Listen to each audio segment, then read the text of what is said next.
this narrative that Gachagua is trying to drive, that there's an attack against a community, is hogwash. And the people can see it. Wajinga wameisha hii nchi. We have scarcity of fools in this country. Watu si wajinga.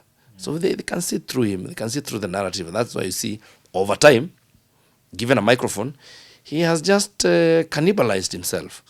And he's soon going to cannibalize himself into oblivion. The only division that is coming is being advanced by Gachagua to show that there is now division, and therefore please come together and you rally behind me because I'm the one who's going to be. He has tried that thing. This is the second year. It has failed. If you had listened to the opposition at that time, you would have thought that the government candidate or the UDA candidate would not even get 2 votes. But now when it comes to where the rubber meets the road, then we had a test and we saw that it's actually lies that have been peddled by opposition. And that is exactly what is going to happen in 2027. He's been unable to convince the people of Mbeere North that they should rally be behind him. He says that 500 votes were stolen. I mean, where did the 15,000 come from? The way he has been speaking, you would have imagined that he was going to get 100% of the votes. I don't see any competitor who can put a fight against President William Ruto in the current political architecture. I don't see anybody. A very good afternoon from the heart of Nairobi. This is Road to 2027. We are very lucky to have Mheshimiwa Gigi Kagombe, the MP of Gatundu South. 2025 has been quite an instrumental year, both in the political scene, in terms of governance in Kenya. We are here for the final interview of 2025, Mheshimiwa, just to break down events that happened in the country, happened in your constituency, and happened in the greater Mount Kenya region where you come from and where you are politically. Let's just have maybe a tidbit of what happened in 2025, maybe progressively that you think as an MP you have achieved, and as a country maybe just the major events for the year for you. What do you think are the highlights? Thank you very much. 2025 was a very interesting year. Having come from the backdrop of from the realities of 2024, we had the Gen Z protests and everything. So one of the most important things that as a country we have achieved is some stability. And this year has been a lot more stable than last year was, politically, and generally even economically we've been able to stabilize. The dollar has stabilized. We have had more exports than previous years. We had a better balance of trade, our deficit in payments has come down way much from the previous almost 12 trillion. So we are in a good place economically. The other side of it is that the weather is now getting a little drier, so we expect more challenges in the future. But generally, economically, we've been able to, we've stabilized. That year that comes to an end has been a good year to us. Of course, we have had political challenges. There was the by-elections that were just concluded, which again showed the alignment between government and the opposition. Government flexed some muscle there and showed, political superiority. Especially in Mount Kenya now, we the success of the elections in Mbeere North was quite a statement to the opposition and to the people generally that the government is still in charge, and that the people are listening to the government, and they are interested in knowing what the government is doing. And truly speaking, to say that the lies that have been peddled about performance of the government and everything has been pretty much hogwash and lies, and that the people have no problem with the government. Those are learnings for this year. In the constituency, we've been able to unlock a lot of projects. We've been able to finish 3 dams, the dam in Wamuguma, the dam in Handega, and the dam in in Mohoho. We've been able now to start creating reticulation of water. We've been able to do a lot of schools, to refurbish them and to make sure that they're now, in better conditions than they have been in the past. Some of the schools have not been touched since they were created in the 50s and 70s, and therefore we have been able to renovate about now 36 schools, primary schools especially. We've been able to do roads. We've been able to secure contractors to come back to site, especially in Kagema Karato, where it was such a problem. We are now going to open up the road from Kemanga, Kahugoine, Magemio to Gadage to upgrade it to tarmac standard. And we have been able to at least rehabilitate a lot of roads, very many roads, more than 15, 16 roads in the year in the constituency. We've also been able to help a lot of children go to school by way of issuing bursaries and making sure that parents who have had a lot of hard time working and taking their kids to school have been supplemented and helped by CDF. And therefore, and many other things, even insecurity. For example, I was just here with the OCPD Gatondo. We've been able to complete Mokinye police station. We've been able to do a police post in Darugo, and we are doing a police line in Darugo, and doing a police station that has been burnt down in Keganjo. We have many issues around security that we've been able to fix.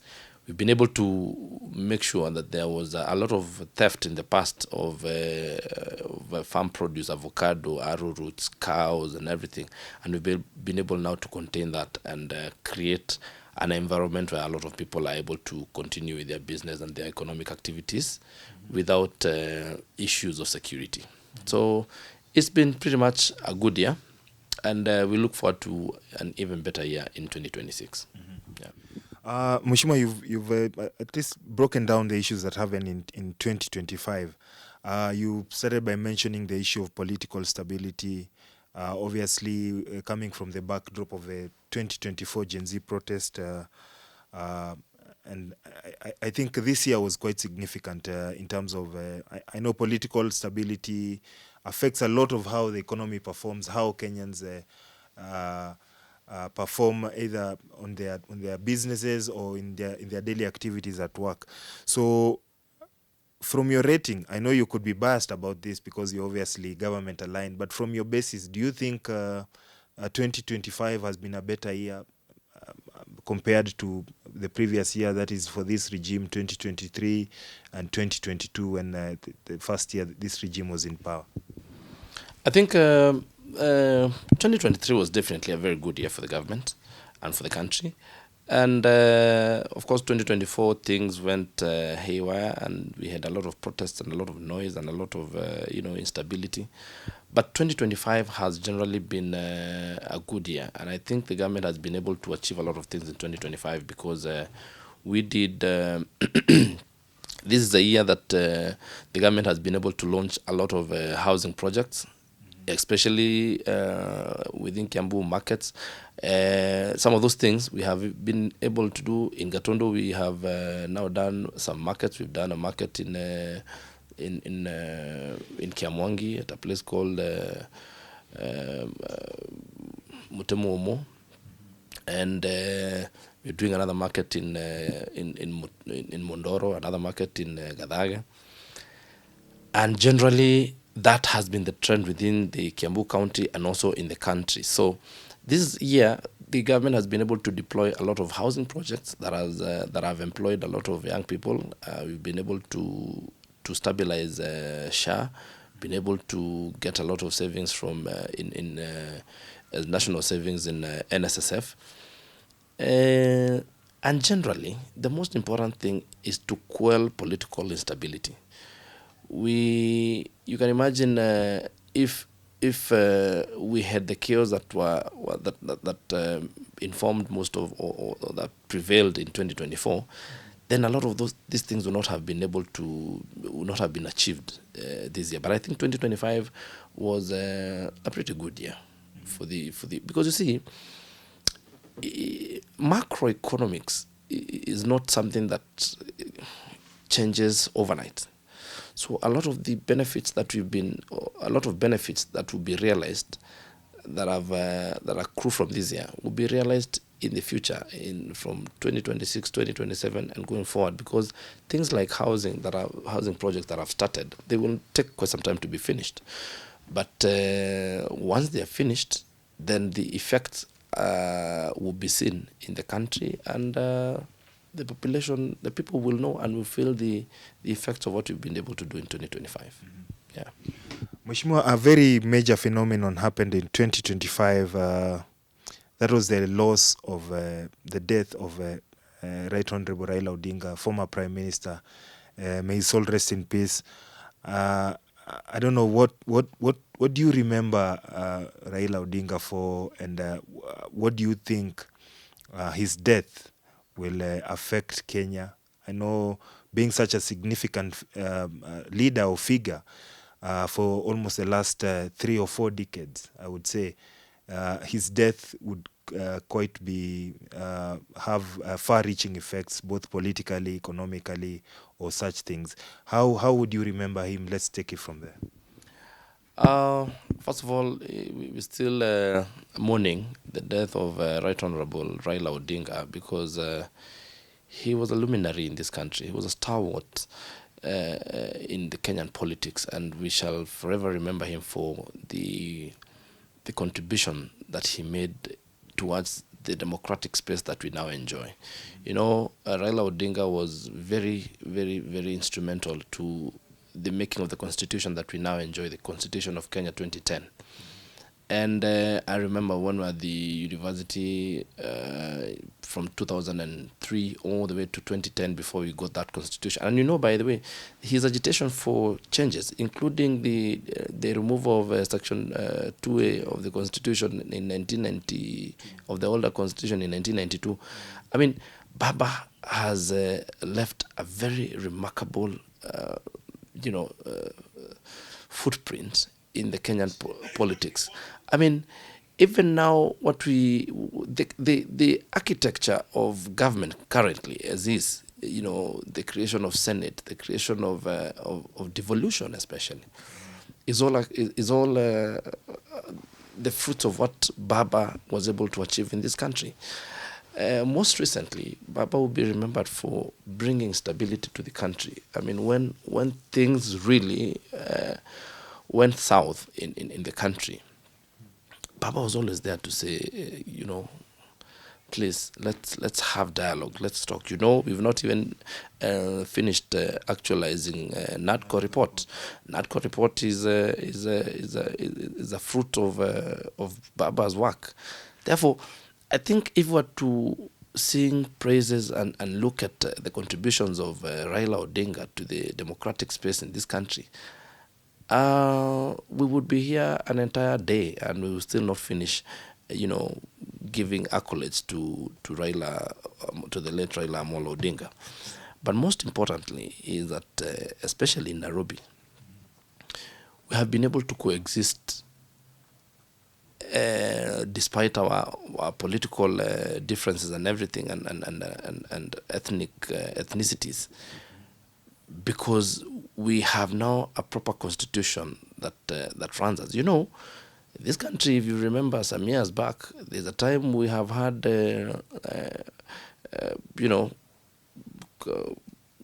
friction that has been on the lines of communities. We've had this community fighting against another community. The events of that happened in Mathare, where people will be attacked because you come from a certain community. But over time, those things have been have ended, and people have been able to live together as one people without looking at our ethnicities. I think the contributions that Baba has made and towards stability of this country are enormous, are many. We cannot talk every day. When Baba was alive, every day we woke up to remember something that Baba did towards the growth of our democracy and the growth of our republic. And therefore, it was a huge loss, especially now headed towards 2007, 2027. But we will live with it and only wish that his spirit lives in us and his spirit guides us so that we're able to increase the democratic space of this country and to be able to coexist peacefully as people of different communities and different ethnicities within the country. Mheshimiwa, I would like to get your opinion on. I heard this, I think, somewhere on a public forum where somebody mentioned that Raila Odinga was like the handbrake or the person who stops any political crisis. Now that maybe he's not around, and I know heading towards 2027, we've seen some political rhetoric running around. Do you think if right now maybe Kenya faces any of a crisis, a political crisis of sort, how are we going to be able to tackle such a thing? Of course, the shoes of Honorable Raila Odinga are difficult to fill.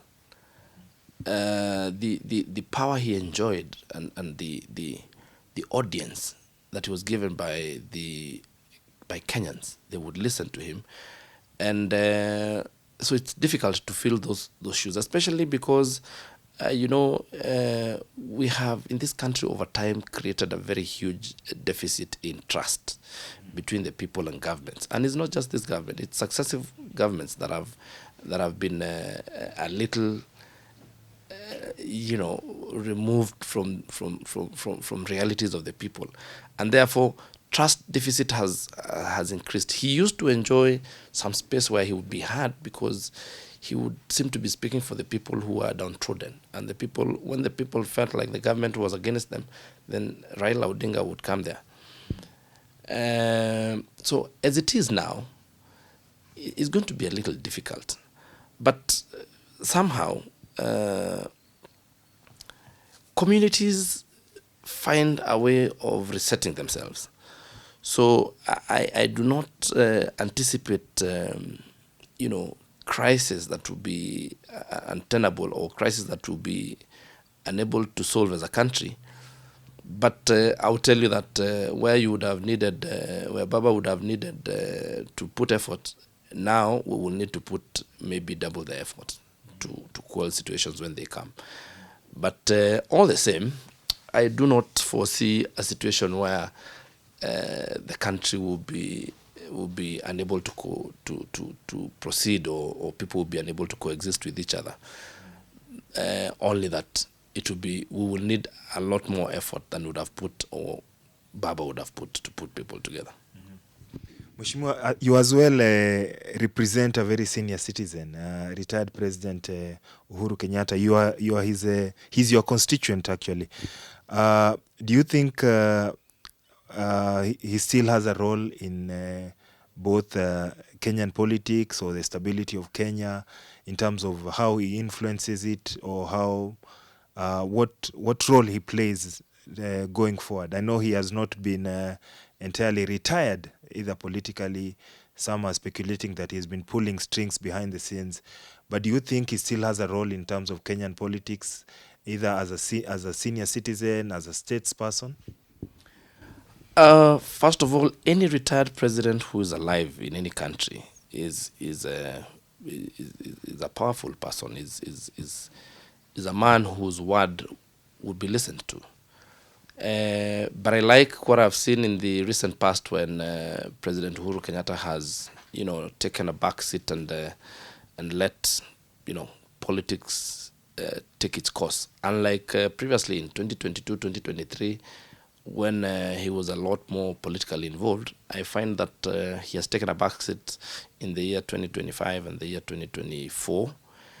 But it is important to say that his stand politically would have would mean a lot, and a lot of people would listen to what he's saying. So when there will be a crisis, supposing there's a crisis, I would expect his voice to be the voice, or the sober voice to be listened to, and to put people together. But I do not see a situation where he will be active in politics again, because we have had him say and pronounce himself on it, and say that now all he wants to do is rest and watch as politics is played by the players who are now active. So I think he has taken a backseat, but I know if his voice was required, he would come and say something about the country and ask people to go a certain direction. And he would have his fair share of audience that would listen to him. And therefore, because you see, people treat such luminaries with respect, because they know, they feel like he has nothing to gain or lose if politically, and therefore what he's saying is seen to be objective, to be only guided by objectivity. And therefore, like any other retired president in the past has enjoyed, he enjoys an audience that would really want to hear what his comment or his idea about certain situations. Yeah. At the start of our conversation, you mentioned the issue of obviously a very huge political event in the year. That is recently the by-elections that just ended recently. As a leader from the Greater Kiambu region, from the Mount Kenya region, I know this political event has been quite significant. Do you think its conclusion or the results from the by-election maybe are an indicator towards the outcome of the 2027 by-elections? I have seen some analysts say that probably in 2027 the fight will be bigger, because probably everybody could be fighting in their own constituency, other than where this by-election, all resources, both financial and personnel and campaign machinery, was deployed towards winning these elections for government, or winning or trying, the opposition trying to flex their muscle. Do you think this is an indicator, or it was just a unique political event? Any by-election that would come at a time like this is an indicator of where we're headed. I mean, when one side wins 7 seats out of 7 in the parliamentary by-elections, it's a big indicator. It says it all. And political trends do not change so drastically. Kenyans are not very drastic people. We like stability, and therefore we like moving in a certain direction. And that is an indication. What you saw in the by-elections is an indication of what will happen in 2027. That Kenyan people generally like stability. They avoid drastic changes, and they avoid very radical changes. So you find that they move in a certain direction. And that is the direction that you saw in the by-elections. Therefore, that informs 2027 without a doubt. It has been proven in the past. You remember in 2022, when the by-elections happened in Juja and Kiamba, after the demise of the Paul Koinange and Waititu of Juja. What happened after those by-elections is what gave impetus to UDA, and that is how UDA came and swept the other seats in August of 2022. So I would say that the same trend, and this has happened even in other by-elections that have come towards elections. It's always been an indication. It's a litmus test, and that is why it was important, because now the people know. The people have a feeling, if you had listened to the opposition at that time, you would have thought that the government candidate or the UDA candidate would not even get 2 votes, But now when it comes to where the rubber meets the road, then we had a test, and we saw that it's actually lies that have been peddled by opposition.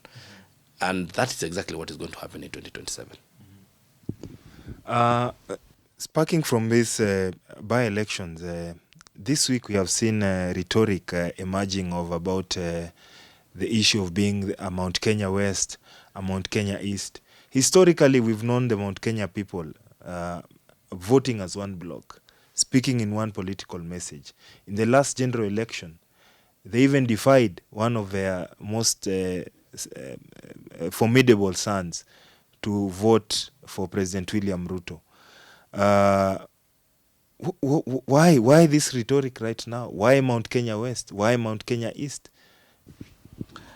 You know, there has been an attempt to divide Mount Kenya, and that attempt has been, has been a brainchild of the opposition.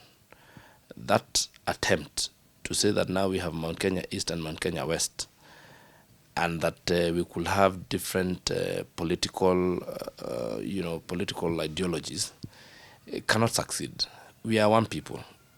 Even when we say, asking for issues of development and saying we now want development to come to Mount Kenya East or to Mount Kenya West is okay. It's pretty much okay, because politics is a science and art of division and distribution of resources. And you have seen in the past Kiambu saying we now want to be treated as a region by ourselves, so that our votes are significant. So we should be a region, so that development comes to Kiambu. It doesn't mean that we have now gone our separate ways. No. Mount Kenya is Mount Kenya. We speak the same language. We have the same issues.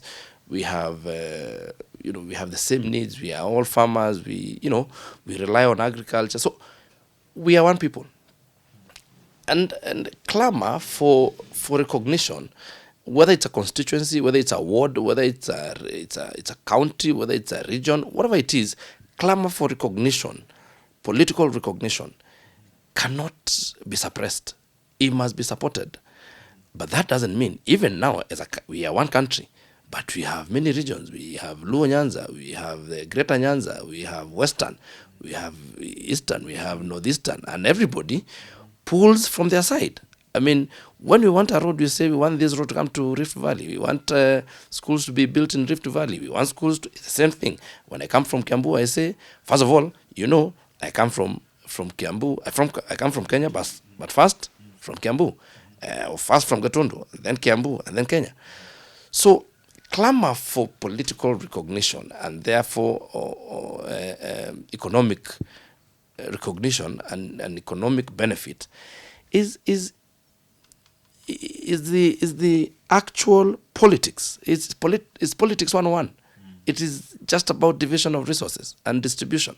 So I find no problem with people from Mount Kenya East saying now we want development to come specifically to Tharaka Nithi. We want roads in Meru.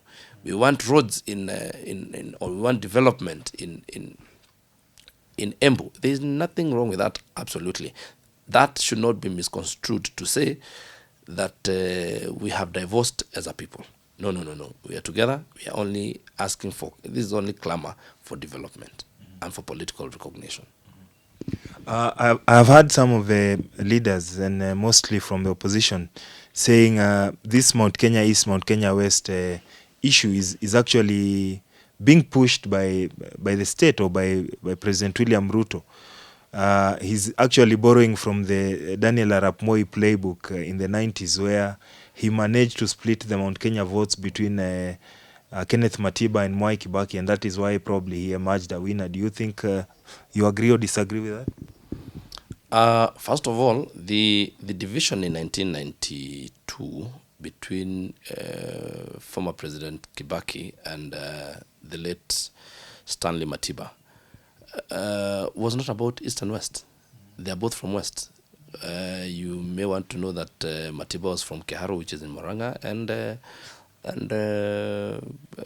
Kibaki was from Othaya, which is in Nyeri. They are just both of them from the West.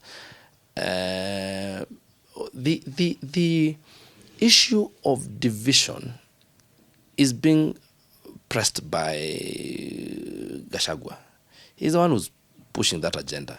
He's the one who creates this thing of the community, the Kikuyu community or the Mount Kenya community is being fought. First of all, that's a very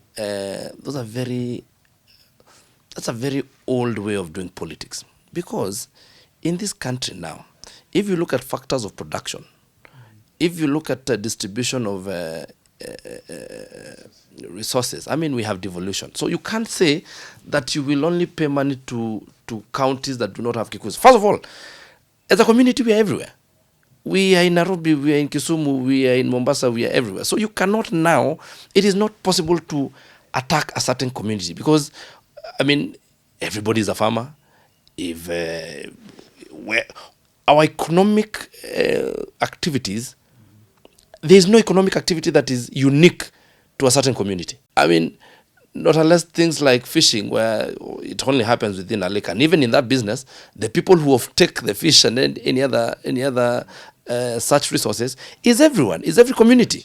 I mean, everybody in the supply chain of fish is not just the Luos. It is everybody. It is Kikuyus, it is Luyas, it is Kambas, it is everybody. So this narrative that Gachagua is trying to drive, that there is an attack against a community, is hogwash. And the people can see it. Because tell me how you're going to isolate a community and say that we have now isolated that community, they're the only ones who do that business. Which business are you going to say that it's only the Kikuyus who do that business? I mean, if it's coffee is grown in very many counties, even where intrinsically they're not just Kikuyu counties. Tea, milk, everything. Every economic activity cuts across all communities. It's a facade that is trying to create that, when someone says that, and it is true, there could be a lot of business people who are Kikuyus in Nairobi, but you cannot say that businesses are only owned by Kikuyus. I mean, it is a lie. If you look at matatu business, if you look at shops, if you look at whatever other business that is done in this city, we have all communities in it.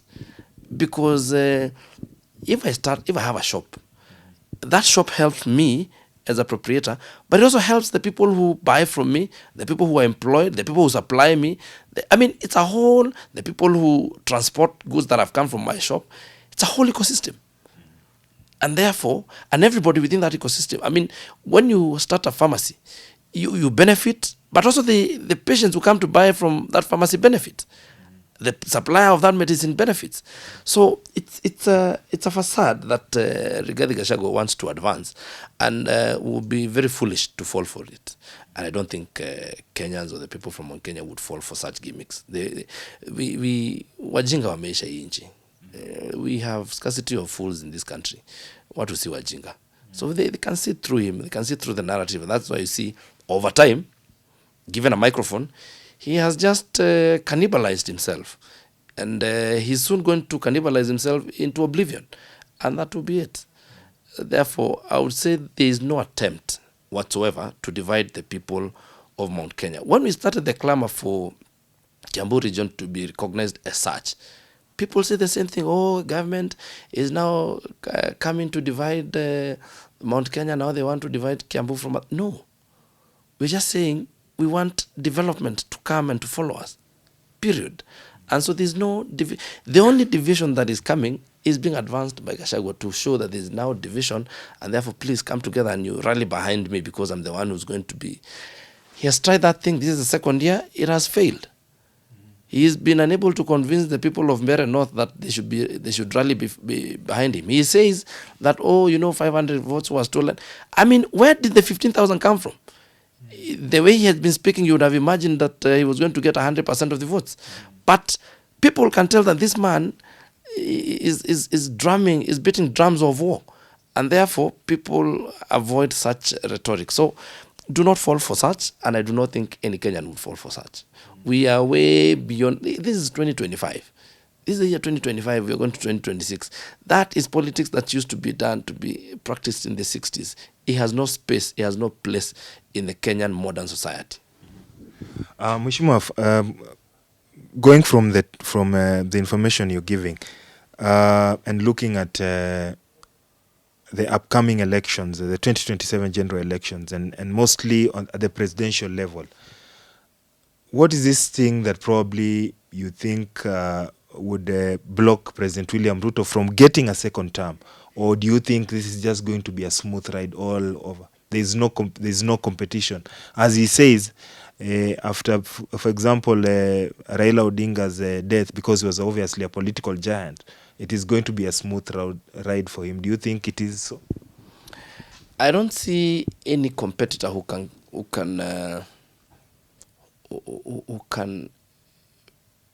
put a fight against President William Ruto in the current political architecture.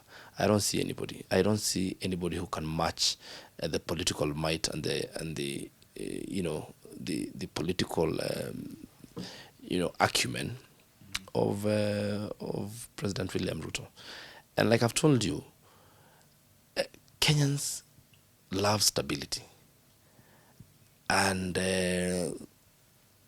they would want a transition or another government that guarantees that stability. Let me tell you, you may not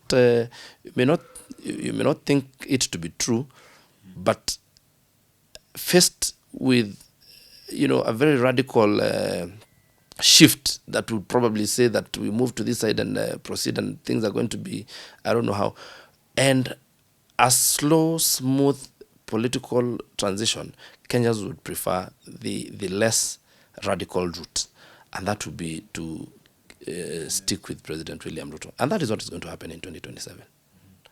I see no obstacle to the president that would stop him from getting a second term. It's not feasible. There isn't any. You see, through this, if you listen to the noise that has been there in the past, the people who've been making that noise have been the Gen Zs, as we say. But where were they in the by-elections? They didn't turn up. They didn't come. And therefore you realize we have this thing. We have very few people who have very loud mouths. You get one person on social media who has a following that looks like is gigantic, but it's just a small society that is elitist in thinking, and they think that their realities are the realities of the country. But that is not the case. The realities of the country is that the majority of the people who are in the rural areas engaging in agricultural activities and other economic activities want stability. That is all they care about. These are the noise that is created by the young people, and I do not have a problem with that. It is a political right. It is a civic duty to be involved in politics and to oversee what government is doing, and to put all governments, both the national government and the county governments, to accountability, to put them to accountability. It is the work of the Mwananchi. It is actually guaranteed in the Constitution. And it says the power belongs to the people. So what the youth are doing, and what the Gen Zs, as you want to call them, are doing, is perfectly correct, is perfectly right. We were there. We have been agitating for politics, and it has been like that since the days of Kavirondo, since 1963. Even the Mau Mau was not fought by the old people. It was the young people. Even the second liberation of 1992, and even the for democracy, and even the constitution of 2010 was fought by the young people. It is always the young people who are doing this. So there's nothing out of the norm with what the Gen Zs are doing. But I have realized over time, painfully so, that the young people normally have agitation, but they have always not been able to articulate their issues because there's no order. And it happens everywhere.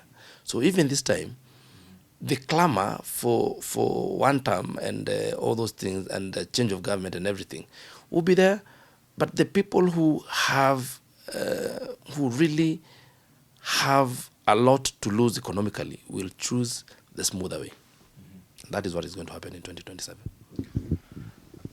Finally, Mheshimiwa, as we conclude,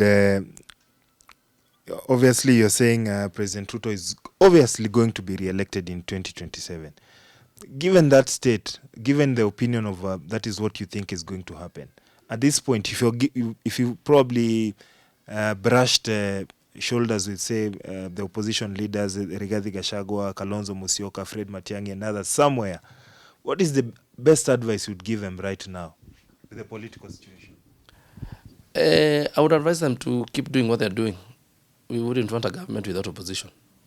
They would find it very difficult to fill the shoes of Baba, but let them keep doing what they're doing. It is needed. Every government needs an opposition, and they should even come together and do a more formidable work than they are doing. They're still not being able to put the government in check. They need to come together so that the government has a formidable opposition to win against. We do not want a split opposition where one is speaking from Mount Kenya, another one from Kisii, another one from Ukambani, and speaking from different, reading from different scripts. Let them be what they're saying. They're calling themselves, what do they call it? One opposition. They call it themselves? United opposition. Let them be that united opposition if they can. But I doubt they can. So they need to do more job. They need to do more work bringing themselves together. That would only mean that they need to have selflessness and stop this selfish behavior of pulling to everybody wants to pull to their side. If they continue doing that, we will beat them in 2027. And I do not see them changing. They will still continue being disjointed, and that is how we shall beat them. Yeah. So my advice to them is to come together, get one formidable person. I don't know. From the look of things, I can't think of any person who would. And I know, by the way, why opposition is fighting because even themselves, they know nobody has faith in the other. Even in themselves, nobody believes that they can do anything. I mean, I know Matiang'i is looking at Gachagua and wondering why would we choose Gachagua? He's a tribal. He has tribal bigotry and he's not electable. He cannot move anywhere beyond Nyeri. And then Gachagua looks at Matiang'i and wonders, this person is Kisii, cannot move from Kisii. He's not electable in other places. They look at Kalonzo and they say, this person has been here since the 80s. He's never been able to convince anybody to vote for anybody. So, I mean, they're also lost. They do not see any leader among themselves. So they are lost. They should probably approach a more formidable candidate and support them. And I think that candidate would only be William Ruto. So they need to come to government, and that's where they belong. Uko nje, wataka tu ni kelele tu wanapiga, and they will never be together. They will never form a formidable fight because they cannot be united. That name is very aspirational. United opposition is very aspirational to them. It's a mirage. They see it over there, but when they get there, there's nothing. It's just a mirage. They can't achieve it. They lack the selflessness to let one of their own take the mantle. They can't. Mheshimiwa, in the event that President William Ruto is re-elected in 2027, do you think there is still space, for example, to welcome Rigathi Gachagua back into government? Is there space to have Kalonzo Musyoka fit in somewhere? Is there space to have Fred Matiang'i fit in somewhere, considering probably some of the influence they could have or not have? If there was such space, it would have been taken by now. I mean, the government has seen enough of its challenges that would have William Ruto would have been forced to take them in if they were of any political consequence. Baba was of political consequence, and that is why every government invited him into the government, because he brought stability. Now, you cannot give such opportunities to people who are of no political consequence. I mean, who they are? Why would you bring Matiang'i to government? Why would you want to bring Rigiji to government? I mean, Rigiji was in government, the government kicked him out. He was on no political consequence. He said, you go and make your noise outside there as we watch you. Tuone ile kitu utafanya. Kalonzo Musyoka, we saw him even when he said atapita katikati yao between Kibaki and Raila. What did he bring to government? Nothing. Even when he pitied katikati, he was just there as a vice president, and things went haywire while he was there. He was not. There's no contribution he brought. If it was Baba in government, when Baba was in government in 2002, when he said Kibaki Tosha, every Kenyan said Kibaki Tosha. When he left government in 2003, there was chaos leading up to the crisis of 2007. Kalonzo was there. What did he do?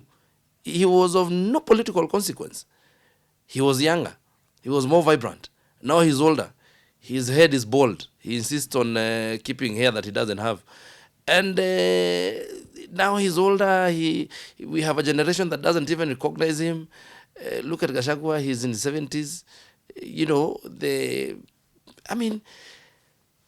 have no political consequence whatsoever that would demand William Ruto to bring them into government. I don't see it happening.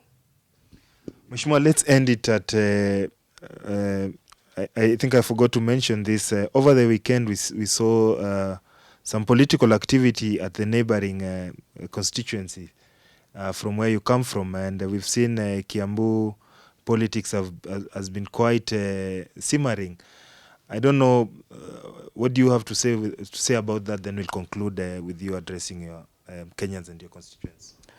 Kiambu County has seen now two very vibrant aspirants or contestants for the 2027 gubernatorial position. That is the current governor and the member of parliament for Thika.